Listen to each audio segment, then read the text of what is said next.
Hello everyone, welcome back to my channel mister 360 దేవా. Present మేమైతే Secunderabad railway స్టేషన్లో ఉన్నాం. ఈ వీకెండ్ మేము గద్వాల్ డిస్ట్రిక్ట్లోని ఉన్న అలంపూర్ శ్రీ జోగులాంబ మహాశక్తి పీఠంకి వెళ్తున్నాం. మేము వెళ్తున్న ట్రైన్ వచ్చేసి 17023 తుంగభద్ర ఎక్స్ప్రెస్. ఈ ట్రైన్ టైమింగ్స్ వచ్చేసి మార్నింగ్ 7:30కి సికింద్రాబాద్ నుంచి స్టార్ట్ అయ్యి శ్రీ జోగులాంబ టెంపుల్కి 11:45కి రీచ్ అవుతుంది. టోటల్ డిస్టెన్స్ వచ్చేసి 233 కిలోమీటర్స్. ఈ ట్రైన్కి సెకండ్ సిట్టింగ్ 2 కోచెస్, ఒక ఏసీ చైర్ కార్, మిగతావన్నీ జనరల్ కోచెస్నే. సెకండ్ సిట్టింగ్ రిజర్వేషన్ బుక్ చేసుకోవడం బెస్ట్. కాస్ట్ వచ్చేసి 105 రూపీస్ సికింద్రాబాద్ నుంచి జోగులాంబ టెంపుల్ వరకు. ఈ ట్రైన్ కాకుండా ఎర్లీ మార్నింగ్ 5కి గుంటూరు ఎక్స్ప్రెస్ కూడా అవైలబుల్ ఉంది. ఈ ట్రైన్ వచ్చేసి జోగులాంబ టెంపుల్కి వెళ్ళేటప్పటికి 10:30 అవుతుంది. స్టేషన్ నుంచి టెంపుల్కి 13 కిలోమీటర్స్ ఉంటుంది. స్టేషన్ బయట నుంచి ఆటోస్ అవైలబుల్గా ఉంటాయి. పర్ పర్సన్కి 40 రూపీస్ ఛార్జ్ చేస్తారు.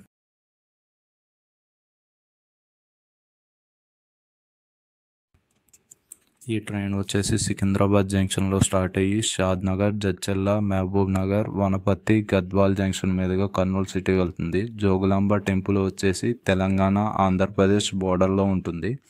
తుంగభద్ర నది క్రాస్ చేసి అటు వెళ్తే ఏపీలోకి ఎంటర్ అయిపోతాం. ఈ టెంపుల్ కోసం యూట్యూబ్లో సెర్చ్ చేస్తుంటే అందరూ 500 రూపీస్ లోపు ట్రిప్ కంప్లీట్ చేసి వచ్చేవచ్చు, సవక అని వీడియోస్ ఉంటాయి. నిజంగానే మీ దగ్గర ఒక 500 రూపీస్ ఉంటే ఈ ట్రిప్ని కంప్లీట్ చేయొచ్చు చౌకగా. ఆ తర్వాత మీరు కూడా అంటారు సౌక అని. మోస్ట్లీ ఈ ట్రైన్ జర్నీ మొత్తం అలా పొలాల మీదుగా ఉంటుంది. అలా గ్రీనరీని ఎంజాయ్ చేస్తూ సాగిపోతుంది. ఒక 3.5 అవర్స్లో మీరు జోగులాంబ టెంపుల్కి రీచ్ అయిపోతారు.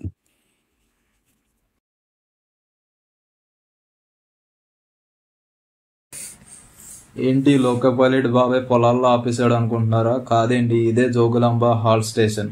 ఈ మొత్తం కన్స్ట్రక్షన్లో ఉంది. పక్కనే పొలం చూడండి, ఇక్కడ పొగాకు ఎక్కువగా పండిస్తారు అనుకుంటా. మోస్ట్లీ ఇవే ఎక్కువగా కనబడుతున్నాయి.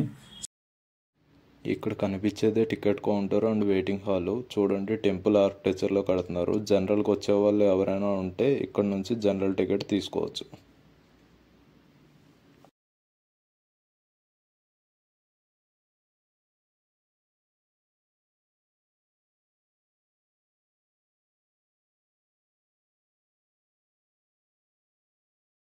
స్టేషన్ బయటికి వెళ్ళి ఆటో ఎక్కడానికి వెళ్ళాం. అక్కడ అన్న మొత్తం 11 మంది ఉన్నాం, 2 ఆటోలు కావాలి అని అంటే, అన్న ఆటోలు ఎందుకు బుజ్జి అని చెప్పి మొత్తం 16 మందిని ఒకే ఆటోలో కూరేశాడు. ఇక్కడ నుంచి స్టేషన్ నుంచి ఒక 20 మినిట్స్లో మేమైతే టెంపుల్కి రీచ్ అయ్యాం.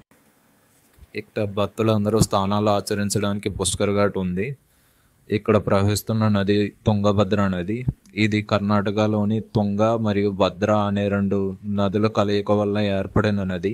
ఈ నది సుమారు 530 కిలోమీటర్ల వరకు కర్ణాటక, ఆంధ్రప్రదేశ్, తెలంగాణ రాష్ట్రాల ద్వారా ప్రవహించి చివరకు కృష్ణా నదిలో కలుస్తుంది.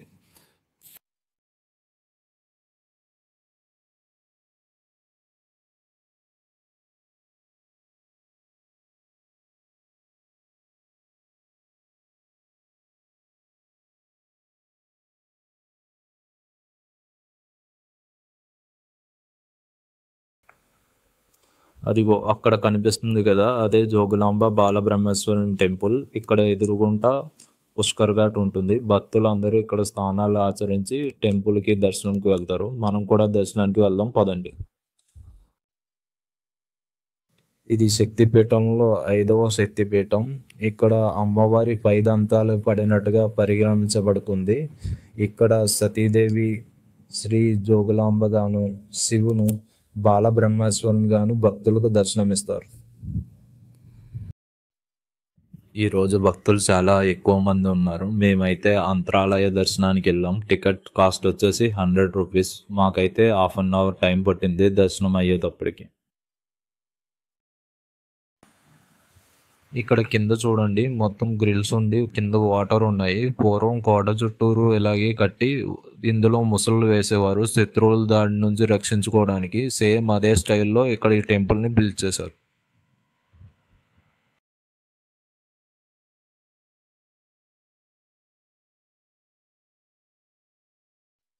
శ్రీ జోగులాంబ అమ్మవారి దర్శనం అనంతరం మేము అక్కడి నుంచి బాలబ్రహ్మేశ్వరుని ఆలయంకి, అలాగే అక్కడ ఉన్న చిన్న చిన్న ఉపాలయాలు దర్శించుకోవడానికి వెళ్ళాం.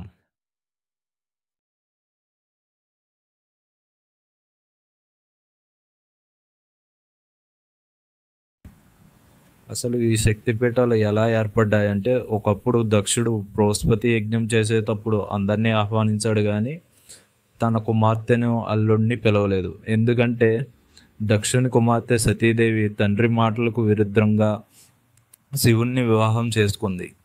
తన పుట్టింటి వారు ప్రత్యేకంగా పిలవాలా ఏంటి అని సతీదేవి శివుడు వాదించినా వినకుండా ప్రథమ గణాలను వెంటబెట్టుకొని యజ్ఞశాలకు వెళ్ళింది. కానీ అక్కడ అవమానానికి గురైంది. ముఖ్యంగా శివనిందను సహించలేక ఆమె యజ్ఞంలో భస్మమైంది. ఆగ్రహించిన శివుడు తన గణాలతో యజ్ఞశాలను ధ్వంసం చేశాడు. కానీ సతీ వియోగ దుఃఖం తీరని శివుడు ఆమె మృతదేహాన్ని వెంటబెట్టుకొని అంటిపెట్టుకుని ఉండి తన జగదక్షిణ కార్యాన్ని మానివేశాడు. దేవతలను ప్రార్థనలను మన్నించి విష్ణువు సుదర్శన చక్రంతో ఆమె మృతదేహాన్ని ఖండాలుగా చేసి శివుణ్ణి కర్తవ్యముకుణ్ణి చేశాడు. సతీదేవి శరీర భాగాలు పడిన స్థలాలు శక్తిపీఠాలుగా భక్తులకు, ముఖ్యంగా తంత్ర సాధకులకు ఆరాధ్య స్థానాలు అయ్యాయి. ఈ విధంగా శక్తిపీఠాలు ఏర్పడ్డాయి. ప్రతి శక్తిపీఠంలో దాక్షాయిని మాత భైరవుణ్ణి తోడుగా దర్శనమిస్తుంది. ఇక్కడ చూడండి, ఆ కాలం నాటి ఉపాలయాలు మనకి ఇంకా కనిపిస్తున్నాయి. ఈ దేవాలయం 7వ శతాబ్దంలో నిర్మించబడింది. 1390లో బహుమనీ సుల్తానుల దాడిలో ఆలయం ధ్వంసం అయింది. సుమారు 615 సంవత్సరాలు అనగా 2005లో అమ్మవారి దేవాలయాన్ని నూతనంగా నిర్మించడం జరిగింది. ఆ తర్వాత ఆ మూల విగ్రహాన్ని ఇక్కడ ప్రతిష్ఠించారు. మా దర్శనం పూర్తయిన తర్వాత తిరిగి మళ్ళీ మేము ఆటోలో రైల్వే స్టేషన్ చేరుకున్నాం.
మా రిటర్న్ ట్రైన్ వచ్చేసి సేమ్ మార్నింగ్ వచ్చింది తుంగభద్ర ఎక్స్ప్రెస్ని. ఈ ట్రైన్ ఆఫ్టర్నూన్ 3:11కి స్టార్ట్ అవుతుంది జోగులాంబ స్టేషన్ నుంచి.